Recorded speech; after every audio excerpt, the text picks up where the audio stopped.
Welcome to Strip Coverlet, where we squeeze the bigger picture out of literature. I'm Adrian Fort, and we are here for another poetry discussion. A poetry discussion which will appear in two separate playlists here on the channel. Number one being the poetry discussion playlist. Number two being the Charles Bukowski playlist. The poetry discussions are nearing 300. Charles Bukowski nearing 100. Be sure to check those playlists out if you have interest in those two things. The poem for today is called Retreat, and it reads as such. This time has finished me. I feel like the German troops whipped by snow and the communists walking bent with newspapers stuffed into worn boots. My plight is just as terrible, maybe more so. Victory was so close. Victory was there. As she stood before my mirror, younger and more beautiful than any woman I had ever known, combing yards and yards of red hair as I watched her. And when she came to bed, she was more beautiful than ever, and the love was very, very good. 11 months. Now she's gone, gone as they go. This time she has finished me. It's a long road back, and it's a long road back and back to where? The guy ahead of me falls. I step over him. Did she get him too?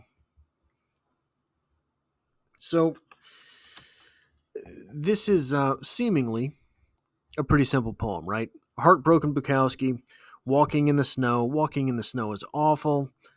My first year in St. Joseph, Missouri. It snowed for days. Everything was closed.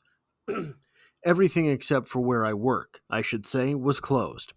So I had to get there. There was no way my little truck was going to go through. There were snow drifts of 4 feet. There was no way I was getting to work in that. So I walked. I had to be at work. It was only a mile and a half, 2 miles. I walked. Miserable. Of course, like Bukowski, I had a poor man's shoes, so there were holes in them. I wore 3 or 4 pairs of socks. Didn't matter. My feet were wet the whole time. So I know what's going on here.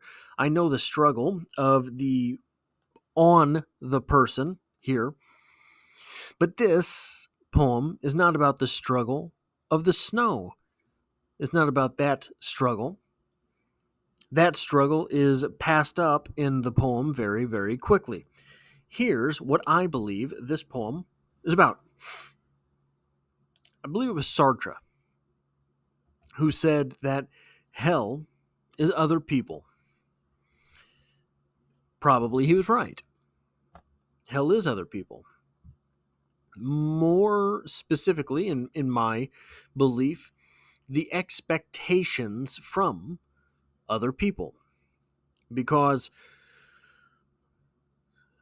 some people, I think most people, I think that this is something which is probably born, something into which we are probably born, and we have to work our way out of.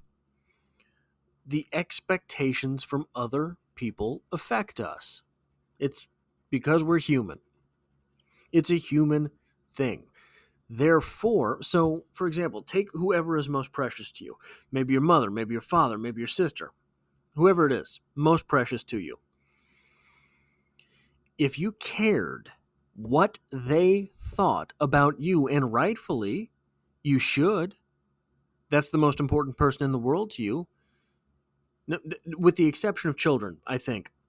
Because I think that's a little bit of a different level. But your lover, your girlfriend, your wife, your spouse, your husband, the minute you care what they think about you, the moment you allow them to dictate how you feel, not just about you. So in this way, the phrase that hell is other people is that hell is from Sartre meant something a little bit different, but this is the way that I sort of deal with this phrase. Hell is the expectations of other. Hell is the expectation of the other. The other having no real hold over you, you grant that hold by caring about someone else's opinion of you. No matter who it is, the moment you do that, you have ruined a great portion of your own life. But I think that's only half of what this poem is about. If Sartre is right, and I think probably he is, that hell is other people, in my opinion, life is disappointment. Now, that sounds perhaps second wave nihilistic. I don't know, Pooh. It sounds like that, right? It sounds Eeyore, very Eeyore. I don't know, Pooh. It's not how I mean it. Life is disappointment. That should not stop us from trying. Life is disappointment because we have our own expectations.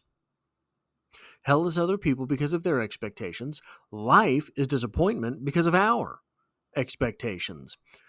We set out on life expecting a certain something. That certain something is always in bargain with life itself, always haggling. For example, my big dream was to be a writer. I do write. I do not pay the bills with it. I have made money on it. I talk about literature here. This is sort of tertiary to that thing. I make a little bit of money on it. Life is disappointment. I am not the author of the great American novel. That is not going to stop me from writing the next American novel. That is how life is disappointment, because none of us really sort of live up, well, very few of us, I guess, sort of live up to the things that we want to be, to do, etc. Even the very high achievers among us do not often. For example, your life's goal is to be an NFL player. Most NFL players, the average NFL career is like 2.3 seasons or something. So you got there, you did it. What does that mean? You played 2 seasons. Now you've got to find something to do with the rest of your life. Maybe you played 10. Are you a Hall of Famer? Right? So there's all of this disappointment along the way that is set up by our ever-changing expectation. This poem, therefore, is in the crossroads of hell and life. Hell being other people, the redhead involved. Life being disappointment. This is hell and life. The hell of expectation from the other. The redhead in question expected something different from the speaker, from Chinaski, from Bukowski. The redhead in question did not get it. Not getting it, the redhead in question moved on. The expectation from our speaker was that whatever this woman was, so very beautiful and seemingly sweet and very good at making the love, loving the make, the expectation from our speaker was that she would be there forever. Not the case.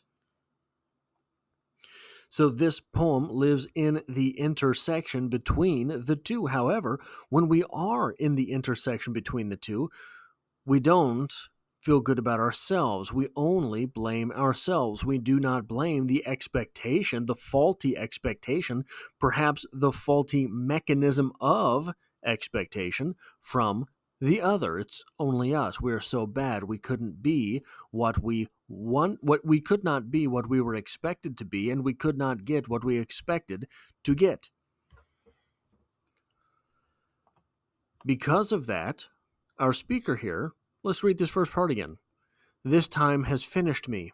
I feel like the German troops, whipped by the snow and the communists.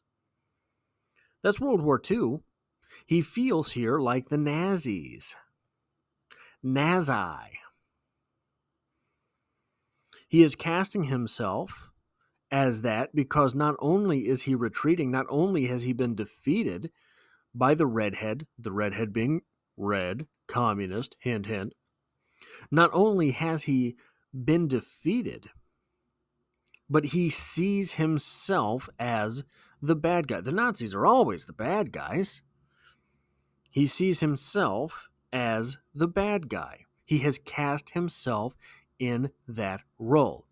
The Germans, for anyone who doesn't know the sort of historical bent to this, invaded Russia.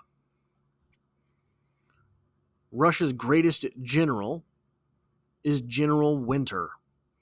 So Russia, when the Germans came, fought and then ran back, retreated a little bit, and then fought and retreated a little bit, and then fought and retreated a little bit.